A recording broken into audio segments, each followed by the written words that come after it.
And I told her to go to a steam room as fast as she could, get some heat on her back, and that she would just suffer. By the way, just the knowledge that it was tight muscles helped her considerably. Then she knew that she wasn't really cracking up. It was just a series of muscles in her neck. So we say then that exercise abnormally and excessive causes tension.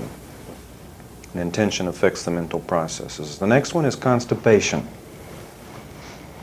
Tension causes constipation, and constipation causes tension. The next one is all the body chemistry changes of women.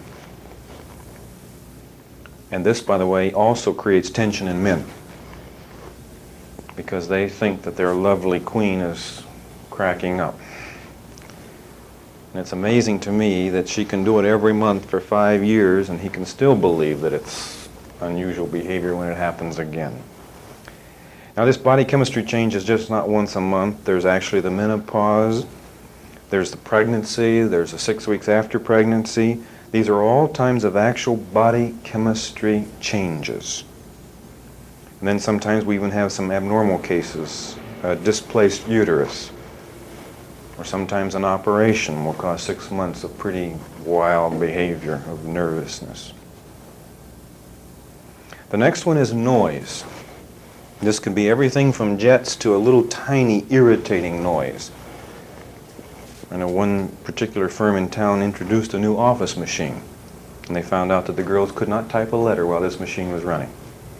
The mistakes would be so prevalent in the material that they had to send this machine back to the manufacturer to try to get this machine set up a little differently so it wouldn't make noise.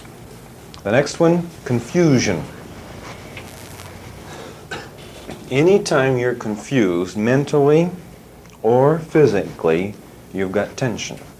And I can tell you real quick whether you've been confused today. Answer me one question fast. Have you had to look for something today? See, a lot of you have told me by smiles that you have. But what I would do if I were you and I looked for something today, I would take off tomorrow and I would file everything. I'd go through all the dresser drawers and arrange my socks where I could pick them up blindfolded. I'd go through the kitchen cupboards, go through everything. In other words, if everything is in order, you have a better chance of having your mind in order. But let me tell you another secret. If your mind's not in order, even though you put everything physically in order, it will tend to become out of order until you get your mind in order, because the physical environment tends to represent what the mental attitude is. Of course, those of you who smiled, I know it's strictly physical. You just have a misplaced physical environment. The next one is indecisiveness. There's no excuse for it. Next week we're going to cover the reasons, how you can avoid it completely. But anytime you're in a state of indecisiveness, you're killing yourself. It is far better to make a wrong decision than to not know what you're doing. There's too many damaging effects. The next one is simple boredom. You cannot afford to be bored. Boredom takes its toll in actual energy loss, tension, and eventually emotional disorder. The next one is if you are living in this world without goal-oriented behavior. This means that you do not right now know where you're going. Every move you make should be geared to an ultimate goal. By the way, that means if you go to the beach tomorrow, that move to the beach should be geared to your ultimate goal. There should not be any behavior in your life that is irrelevant toward your basic purpose for being on earth. And the next one, the organic causes of tension.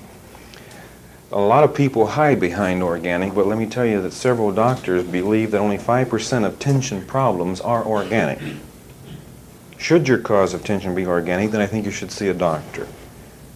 But don't try to hope that this is going to be the way out for you. Normally the way out of tension is hard work to solve the problems, and they're normally not organic. The next one is disease. Anything from a common cold to syphilis will cause tension. The only kind of diseases I know of that do not cause tension are diseases that take all of your physical strength, which means, by the way, if you have no physical strength, you cannot have tension. Tension is a result of excess energy and strength, and it's the result of your body preparing yourself for an emergency. The next one is frustration. Frustration, as we learned in Lesson 1, is negative feedback, but should only be tolerated for 1/10 of a second, and if you persist in frustration over a long period of time, it will cause an energy loss. The next one is discomfort.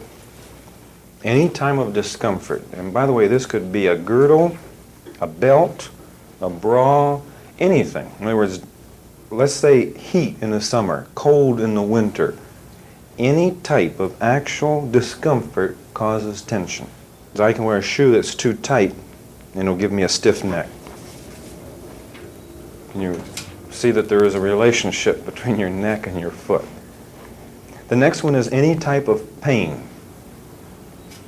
Now, we have constant pain all day long. I'm not referring to that kind of pain. I'm talking about pain that's over a duration. This type of pain will destroy you.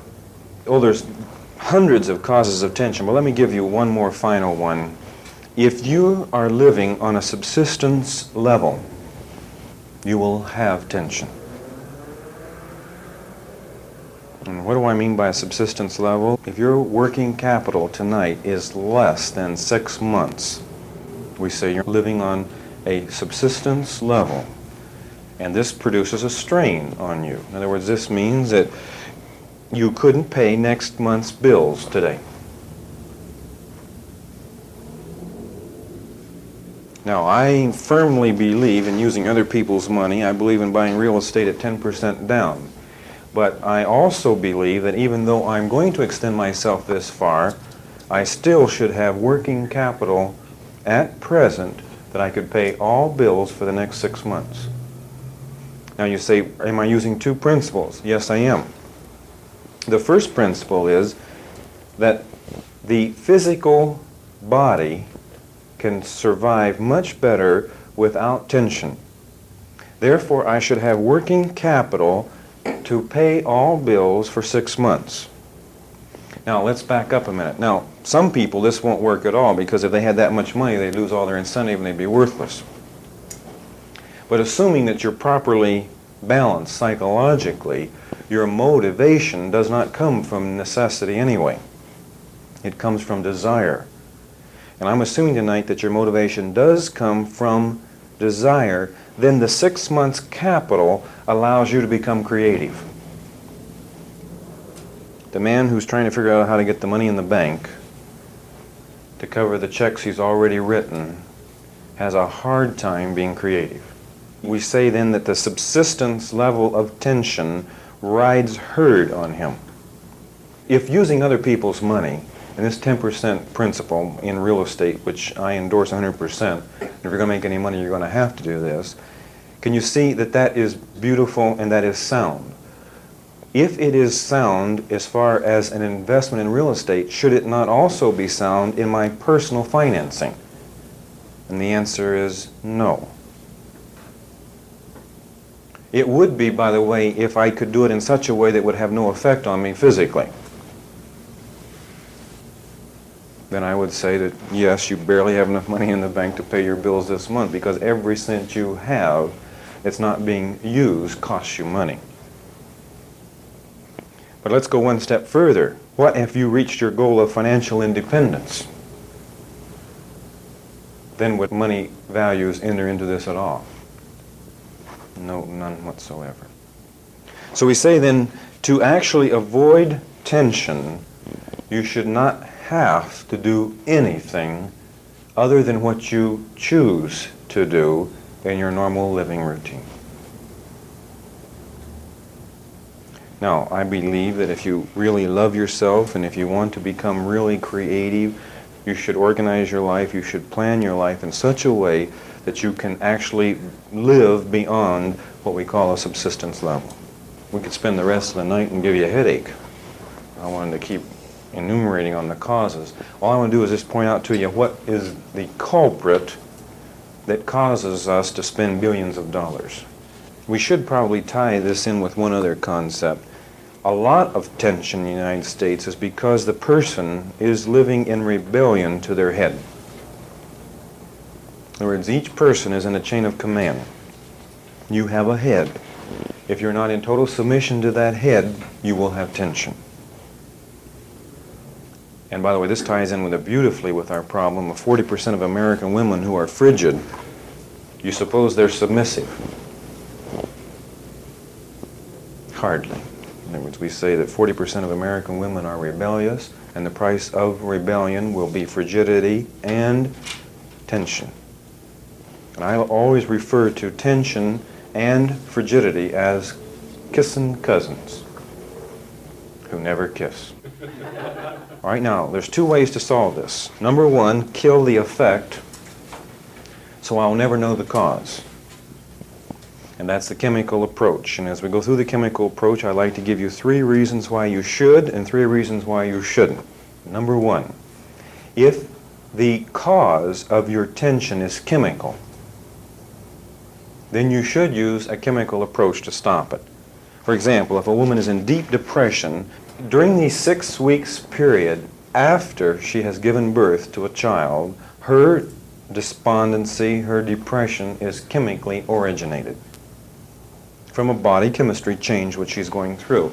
Therefore, it's much better for her to take some chemical to solve the problem than to kill herself. Another reason why I think the chemical approach is necessary is when you would die if you didn't. Like if I were in an automobile accident tonight, would I care if they give me $50 worth of narcotics? No, I want to live. If I were in a state of shock and I were that far gone, I could be dead tomorrow without the narcotics. Are you beginning to see that the entire chemical family has a place? Right? The final reason is that medical doctors tell us that pain does more damage than the chemicals that we take to fight it. In other words, aspirin can cause about 50 things to go wrong in your system. It's that dangerous a drug. But yet, as dangerous as it may be, it is better to take aspirin than it is to suffer pain. Could there possibly be a situation in your life that has occurred in its emergency and will never occur again? Then I would use the chemical approach. And these are the only 3 times that I would use it. By the way, if something did occur and would never occur again, or even if something did occur that would cause the pain, would I reorganize my life so it couldn't occur again? Very much so. All right, now you know the 3 reasons why you should. Now let me give you the 3 reasons why you shouldn't. Number 1, they all have side effects. I've known of no chemicals yet that you can take without side effects. The second disadvantage of the chemical family is that they tend to build up within their own self in your body an actual immunity. In other words, when you first start taking aspirins, an aspirin will do a pretty good job. Pretty soon, eventually, 3 of them won't do anything anymore. There's a little advertisement I saw the other night on TV, and it says, when 2 pills won't work, take 2 capsules. But they don't tell you what to do to take the year later when the 2 capsules won't work. I was working with one lady who was on Equinol. When she first started out, 3 Equinol a day put her in heaven. And it was just beautiful what it would do. At the end of 1 year, 3 Equinol wouldn't affect her at all. She could scream right while she's taking 3 of them. So she went to the doctor, and the doctor gave her what he called an Equinol booster. And I'd never heard of an Equinol booster, so I was asking her what kind of medicine this was. And she said, well, it's a little tiny capsule. By the way, what she was describing to me was 1.5 grains of phenobarbital. And the phenobarb was reacting with the Equinol. Now, she's going to be all right for another year, but then what's she going to do?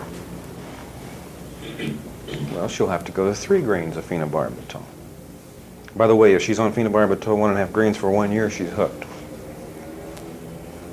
Are you beginning to see what I mean? If I filled this glass tonight with wine, and for me to drink this much wine, I would be relaxed. I would hardly be able to finish the seminar. If I drank that much wine every night for 1 year, what would 1 glass do a year from now?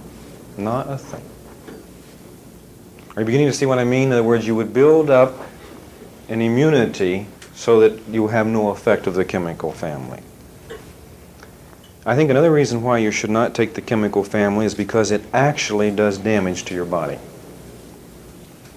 Alcohol will change your body chemistry to the point where your body will need the alcohol. I'm thinking of tranquilizers. There's been some experiments where they have proven that they have destroyed the liver. They have destroyed the heart tissue. They've caused degenerate heart tissue. There have been experiments where certain types of tranquilizers, if suddenly taken away from a patient, can throw them into an epileptic fit when they've never had one before and when there's none in their ancestry. Are you beginning to see that these are not innocent drugs? Anytime you put chemicals into your body, you should expect all kinds of repercussions. And then I think finally the habit-forming effect of these drugs should be taken into effect. If you are nervous enough to have to take a tranquilizer, in other words, you are not able to handle your problem on your own, what are you going to do 3 years from then when you're trying to get off of a drug? And I have worked with people who have fought drugs for a period of several years trying to break them. In other words, after you have become addicted to a drug, you are in worse condition than you were originally to try to fight back. We say then the chemical approach is not the solution. And we should mention one final disadvantage of the chemical family. After I have partaken of the chemical, to solve the tension, do I know the cause? In other words, we say that there are causes, and these causes have effects. The effects are the headache, the backache, the neck ache, the heartburn. These are the effects. Let's assume you have heartburn tonight. And let's assume that this is a normal pattern of behavior in your life. And if it is, what would I expect to find in your medicine cabinet? Well, you probably have got at least 12 different ways to solve this problem. And you've added variety in your life to solve your problem in adjusting to this type of heartburn. All right, let's go a little further. Do you have any idea what's causing your heartburn if you solve it immediately and eliminate it and have a good night's sleep? No, not at all. All right, what if you would go home tonight, take everything in the medicine cabinet and throw it in the trash, and at 2 o'clock in the morning you'd wake up with heartburn? What would you do the rest of the night? Well, I tell you what you could do. You could start thinking. You could start trying to figure out, what do you suppose causes this? The cause is what we're after, isn't it? If you go after the cause, then you do not need to fight the effect. So let's go through some cures tonight that will work on the causes of tension. And the first one, which is just beautiful, is running. Not away from anything, but in a prescribed area under a time limit. And to the degree that you have more tension, you should increase the actual miles that you run. I've actually had certain people in counseling that I have recommended 3 miles per day. In fact, I had one man, I told him, I don't care how many miles you run until you can't stand up anymore. He couldn't eat or sleep. And he was in a particular legal action, and there was nothing he could do about it for 2 months. And I told him, if you don't start running until you drop over, you won't be there by the end of the trial. You'll never survive physically. This was a situation where he was under tension, and there was no way that he could get out of this tension for a period of 2 months. Now, if you don't like to run, you could work. Good, hard work will actually solve a tension problem. In other words, you come in, you eat, and there's only one thing you want to do. Go sleep. And you sleep good all night long. You could use other types like horseback riding or swimming. Swimming is very good because the water acts as a massage over your muscles as you go through the water.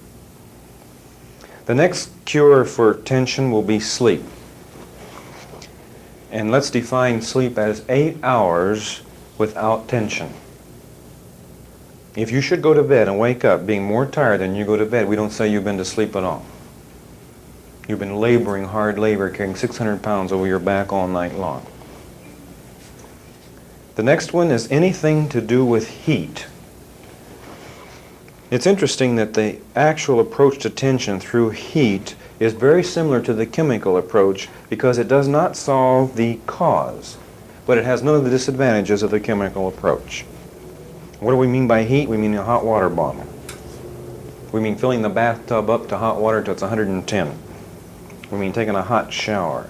We mean a sauna, steam room, sunshine on the beach. Anytime I introduce heat to my muscles, I take the poison out of them. The heat causes the muscle to surrender and relax, and I can start over again. All right, the next one will be good food, and in this I would include lactic acid, calcium, D, B, buttermilk, a whole family of things that will cause you to have the right body chemistry. The next one is massaging. This can be professional, this can be by your spouse, but it's marvelous. I think one of the blessings that we have in the way we're created are the muscles that become tense are where you can get to them. In other words, all the way up your back and your neck, you can feel them. You can get right in and feel which muscle's tight. In fact, if you want to know how much tension you have tonight, take your hand and make it stiff. And then, while it's rigid, take it and beat it on the back of your neck like this. And leave your head kind of loose and just hit it good and solid and firm. If you've got one little muscle 1/8 of an inch thick, and if it's tight, it'll pull right from the back of your skull. In fact, if you hit it real good and firm and you've got a tight muscle, it'll pull clear through to your forehead. If anybody here hit the back of your neck and pulled to your forehead, you're in trouble. You'll have a headache in a little bit. Normally, if that's the case, you probably should have a headache in 6 hours. Isn't it good to know when it's coming? No, you don't get out the aspirin. You would ask yourself, what am I doing to create a tension state?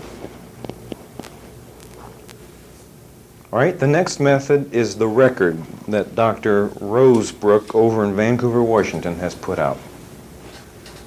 He's a medical doctor. I have a copy of his record at home. It's a marvelous thing. If you are relaxed and you listen to his record, you'll be asleep in 15 minutes. If you're tense, you'll hear it all. In other words, we can tell the degree of tension by how well you can listen to this record. The next method is Dr. Jacobson's method, and this I think every human being should know. I've never used his method because I have never had time yet. It takes an hour a day and it takes a year to learn it. There are psychiatrists who will teach you his method at $20 a week for a year. But he also has published 13 books, and in several of these books, in the back of the book, he has got a how to do it kit. If you've got an hour a day, in 1 year you can teach yourself how to do it. It's a marvelous system. If I should ever become paralyzed or really emotionally disturbed, I would go to my library and get his book out and begin faithfully. He has the most beautiful approach to tension. He was instrumental in devising a machine which actually measures the tension in the muscles of the body. There are 3 psychiatrists right here in Portland who have these machines in their offices right now, and you could go in and they can put the machine on different parts of your body and it will register a degree of abnormal tension you're carrying. Could you fool these doctors? They would know just how disturbed you would be if you would come to see them. I think his method is marvelous. I think the proof of the fact is that he has taken people with nerve damage that were not supposed to live more than 5 to 10 years, and through his method they've been able to live a normal lifetime. The next one is a vacation. You should take many, many, many vacations. And if you can't afford them, you should take imaginary vacations. If you're going to be a creative person, you've got to escape over 3/4 of the time. In other words, 3/4 of your life's pattern should be in some form of escape.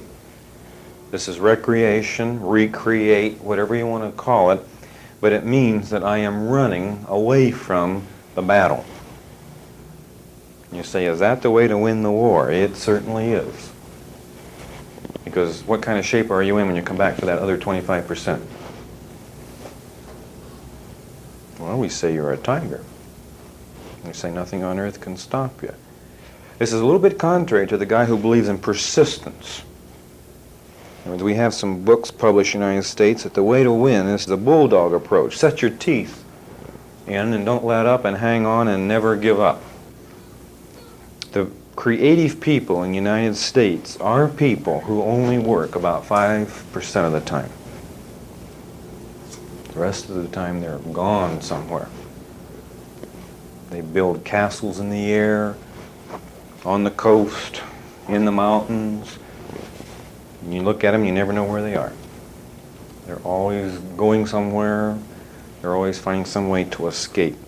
I have hundreds of them. I like to swing in a park. I relax a lot better if I do it after midnight, when there's no people there to stare at me. But if I can get a big swing, I can get a feeling. Well, let's take Washington Park. There's tall trees up there, and the swings are located just perfect, so I can actually get a feeling that I can pretend that I'm flying right up through the trees, into the stars. You say, is this kind of behavior safe?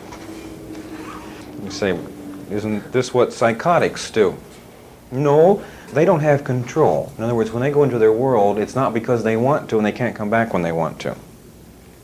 The behavior of escaping I'm talking about is you're the one that originates it, you know when you're doing it, and can you come back anytime you want? Exactly. Everything in nature teaches us this. Take a little cat. When that cat is getting ready to chase and pounce on that mouse, every muscle in that cat's body is tense. And does that cat give everything it's got on that pounce? Can you just feel it? In other words, everything there is in its being is thrown on this one object. All right, just as quick as it catches the mouse, it brings the mouse back in front of the fireplace. Now what's the cat do the rest of the day?